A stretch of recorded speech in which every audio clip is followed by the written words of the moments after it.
Kung ikaw ay naninigarilyo pero sa tingin mo, sarili mo, napeperwisyo mo, maaaring pa ulit-ulit ang allergies mo, ubo ka ng ubo, o kung ano pa man, baka sign na yan na dapat ka nang mag-quit ng iyong smoking. And no, hindi po solusyon ang pag-vape para makapag-quit kayo ng smoking. Let me be clear on that.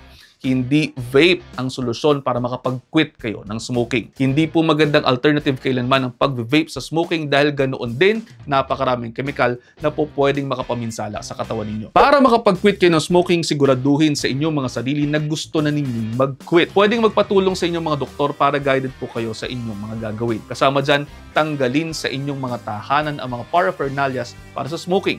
Mga ashtray nyo, mga lighter, posporo, at yung sigarilyo mismo ninyo. Pati na rin ang inyong favorite bag, favorite shorts, at mga damit na ginagamit ninyo kapag kayo ay naninigarilyo. Ang tinatanggal natin ay yung association ng mga gamit na ito sa inyong ginagawang activity. Mainam din pong magtalaga tayo ng inyong quit date. Sana may big event na coinciding para maalaala din nyo lagi na mayroon kayong quick date noon. At kung ready na talaga kayo, mayroon po talaga tayong smoking cessation program po pwede po ninyong itanong sa inyong mga doktor o kaya naman tumawag sa aming klinika.